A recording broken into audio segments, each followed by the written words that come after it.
I would not normally do this, but given the nature of this series, this is your spoiler warning that you need to click off in 5 seconds if you have not already watched the series. We will go over highlights, but this whole thing is going to be biased from a North American point of view. I'm just giving you a warning. 3, 2, 1.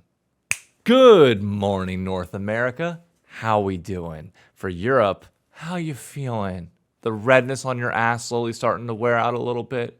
You feeling okay? You put some aloe vera on that. Oh, we'll talk about it, sweetie. Don't worry.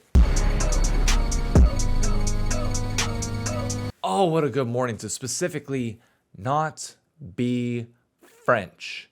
Let's get into it. The boys bouncing back with a win. KC somehow waving white despite not wearing it at all. And the signs were early that this was going to go in North America's way. Morgan stepping up on the international stage in a way that we did not see at the domestic level. Look at Quid getting in on the action early. If you thought this was going to be an unbiased commentary, you were freaking crazy. The first real fight of game one, not really going Casey's way. They held a goal lead throughout most of this game, or at least like kept it close, but it never really felt like within the team fights that it really was that close. Like it felt like we had tempo and just advantage the entire time. We haven't seen a game one Tristana in a bit, at least from North America's perspective. I think Jan played it like decently well, but that right there was a tactical level Malphite jump. But hey, you know what? Still works out. Who cares? It's a win over the French and over North America. I mean, at this point, really it's just burgers and fries, right? If this is the fries group, let's not even call them French fries because damn, they're salty. Sorry, I'm getting distracted. I'm getting a little too hypey. Baron play. This is probably the talk of game one. Core JJ with a sick rel engage after we were able to throw it away somehow in the initial fight, but bring it back to the point where, yeah, the Baron kind of won this play. At least that's what was coined by the casters, and I agree with them. Messy all around. It's the play-in stage. You kind of expect that and is what it is, but hey, a win's a win.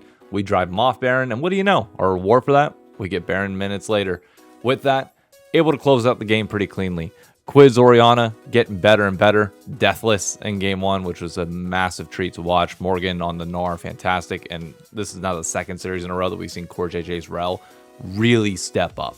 Like, really been impressed by both Morgan and Core JJ as they've leveled up so far. These are those small improvements that I was telling you about. I know, again, people are going to write this off because it's Europe, and we'll get into that in a bit, but oh, man, it feels good. This felt even better. I don't know why Europe left open Lee Sin. I say Europe, it's the French. It's KC specifically in the blue wall. Why you are leaving up Lee Sin for Jose Dioto at this point is crazy. Like, you should always ban this champion from him, and he showed you exactly why here. He deserves the title of best Lee Sin in the West, without question. It was also a treat to see Quid on Yasuo. His scoreline, as you will notice throughout the series, is not necessarily the greatest, but that's because he's donating a lot of the kills over to Jose Dioto, or well, donating. Jose Dioto's taking them, to be very clear. But like, he's setting up a lot of these kills, and then unfortunately being caught out in positions afterwards because he did set up the play or helped Jose Dioto execute on it, that he's going to die afterwards. But it's fine. Like, you're getting Jose Dioto so far ahead. Even though the gold, once again in this game, doesn't balloon ridiculously out of control, there's never a point where watching these fights you feel like we aren't in control. This is a crazy Herald play. He spawns the Herald in that bush, drives it down to drive KC away, takes the dragon, doesn't even steal it, just straight up takes it. Herald's able to go bot and get a charge. So you get kills, you kill the mid laner, nobody dies on our side, you get the dragon, which puts us on soul point, you get tier 1 tower from the Herald, and then on top of that, Lee Sin comes in, executes it. Great, look at that. There's still a lot of health on that Herald. What's he going to do now?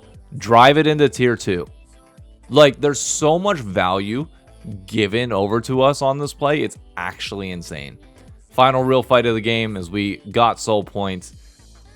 Yeah, nothing like a Pantheon coming in the back line. Quid, unfortunately, does die again early in this fight, but it doesn't matter because Lee Sin is just smurfing, getting on the back line, just executing everybody that he gets his hands on.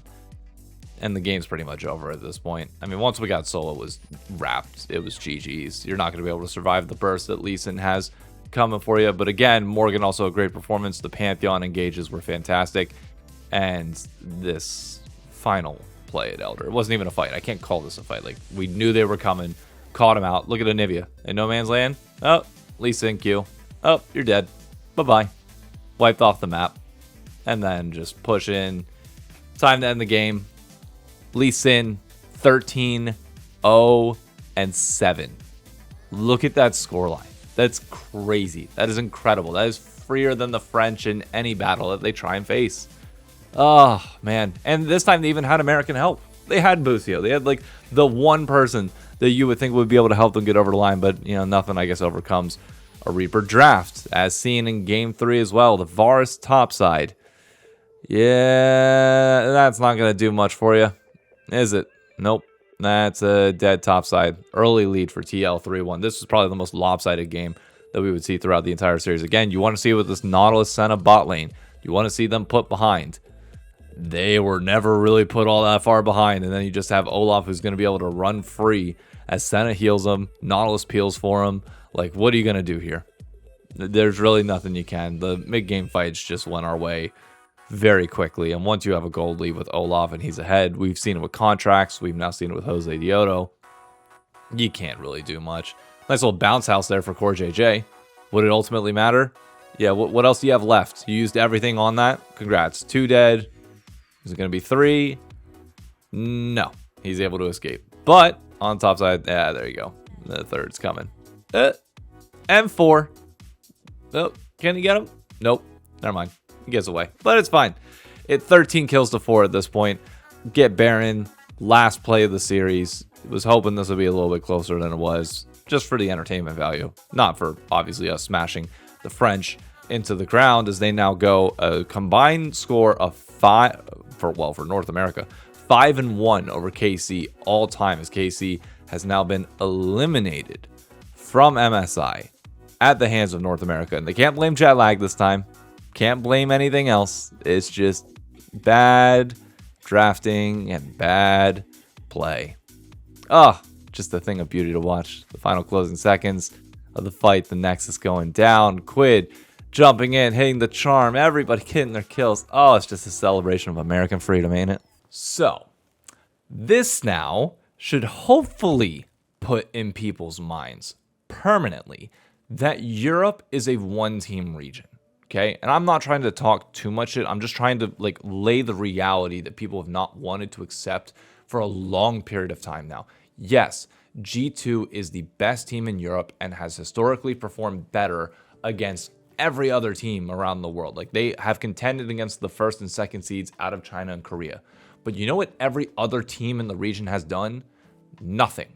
And I get people are going to dunk on North America at all times because we are not able to take those series off the 1 and 2 seeds. We do not have a team that yet has crossed into that threshold that crosses the line that allows you to have this hype and hope. But let's be very clear. Seeds 2 through 10 of your region cannot touch us. You did not come close in this series. You did not beat us the last time you played us at First Stand. FlyQuest beat G2 3-0. Consistently, like the majority series that we have played against your region have been wins on our side, other than G2. Like, it's crazy that people continuously still dunk on North America as if we're free, as if these series have not been one-sided for the better part of this decade. It's like, why? Literally, since 2023, it has just been a one-sided rivalry between the regions. Like, it's...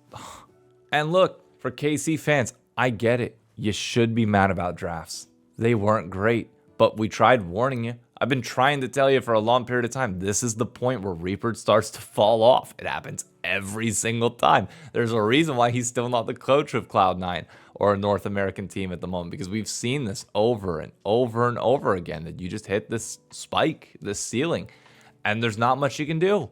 So I don't know what your answer is going forward. The fact that KC's going home already this quickly into the tournament, which I know, most people are going to expect North America to be not too far behind you. All that matters is that we are still consistently winning the head-to-heads.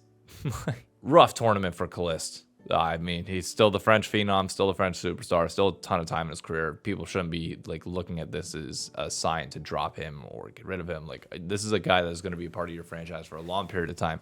But it is clear that coaching staff currently is not bringing out the best in him, unlike Team Liquid, who is consistently elevating our players at this point. Like, this is the growth that we wanted to see from the beginning of the tournament till now. Yes, you're going to get your teeth kicked in that first series from T1, but it has slowly been improving series over series now, where we have some pretty good momentum going into this next upcoming T1 series. I know most people will expect us to lose again, but I just got a good feeling. I do want to show something that Spawn said in the post-game interview, because I think it's a really important point that people need to see and hear, and most people tune out by that portion of the broadcast. Or if you're like us, in North America, you wake up, you watch the games, and you don't watch the extended stuff just yet until later on in the day. What has happened? He is just playing with so much confidence. Yeah, I think we had this issue when we brought the team together, as everyone was like, oh, Yon can carry, and then Yon saying, oh, but Quid, when I played against him on 100 Thieves, he was a huge carry, and Morgan's like,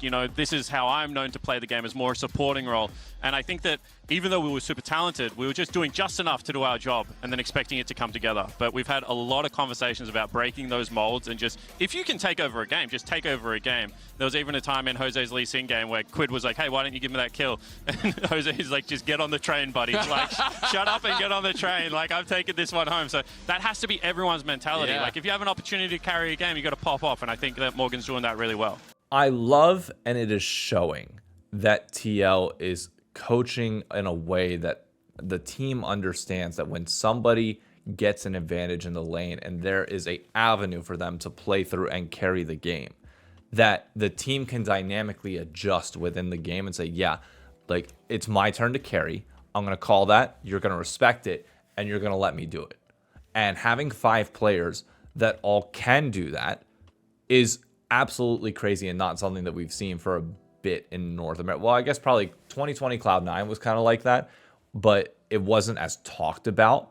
And the fact that this is something that Spawn and Spooks are trying to push within this team, I freaking love. It does give that 2019 G2-esque feel to the roster. It's fun to watch. It's entertaining. You never know what's going to happen within each game, and we are playing with a pretty high tempo that I'm enjoying so far. I'm trying to think if there's anything else that I want to say about this, because it's like I've dunked on Europe a lot over the years, and I do a lot of my shit talking before the series. I don't like laying into it and like lambasting unless there's somebody else I can banter off of afterwards. Me just talking into a camera feels a little bit too much. I enjoy it beforehand, but I know you all do the other way around. So I'll let you all to that. For me, I'm moving on to the next series, the most important one, which is a qualification series into the bracket stage of MSI. Yeah, play-in stage is just about over. Quick, fast. This whole tournament goes very rapidly. And I genuinely think it's doable. I mean, I got called out yesterday in the comments for people saying about how I was delusional in many of my takes around KC.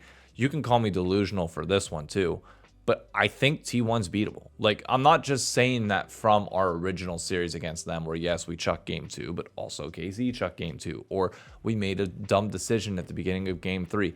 It seems like we understand their play pattern a little bit more. And Spawn talked about it in the post-game interview where, yes, like we should. We are studying more VODs of them than they are of us because we're trying to learn from them and beat the best. Like, that's when you're at the top, when you're a T1 or HLE, everybody's watching your things to learn, and they can download the read on you better than you can download the read on anybody else, because we are specifically game planning and strategizing to beat you.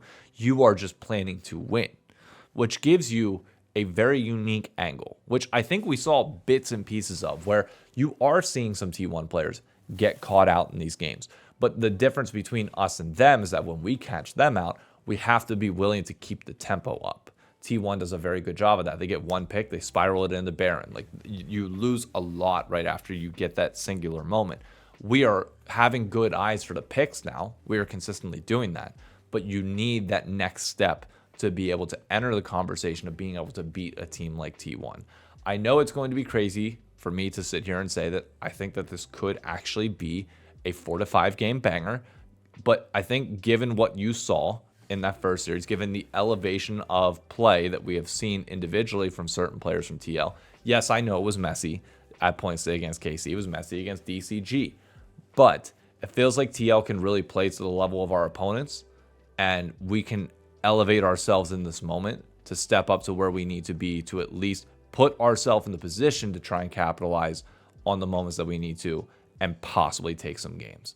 I'm optimistic. I really am. Like, you have to be going into this. If you're just going into saying, oh, well, it's just an R3-0, it is what it is, there's no fun in that. Like, there's no entertainment value. Like, everything just kind of falls off quickly. So you have to go in with this mentality that you can win and have pride in the boys and look at the signs of growth that we've seen and use that as your fuel and energy. Tomorrow, it's not Faker. It's not Pays. It's not Owner. It's just a mid, a jungle, and a bot. You respect them for what they are, as Spawn has noted. But you have to have a certain level of disrespect as well. You have to just not think about who they are and what they do in their accolades, because to you, they are just somebody that you're about to beat on the Rift. The weight of that moment comes afterwards, after you've done it. But in the moment, you need to be so locked in and zoned in that you forget who they are. I know this is the second day in a row now that I probably should talk about the double lift tournament, but I know this video is already getting long enough and I don't need to go on for another separate topic. I will just save that for a different time. We'll have time between MSI and Summer Split to like really dive in to that tournament, as well as a bit of the Call of Duty major and beyond, because Champs is in 2 weeks, which happens like at the same time that we are wrapping up this tournament. So a lot of things will be ongoing all at once. But yeah, I just want to keep this on topic, focused, and finish out with words that aren't even mine, but they're said in a way that I don't think I can replicate. So, Draza, how are we feeling about this TL victory? What do you think about the French crowd? Is there anything that you want to tell them? The only thing I want to say is, Seuss my bit, I run this fucking country. See you tomorrow.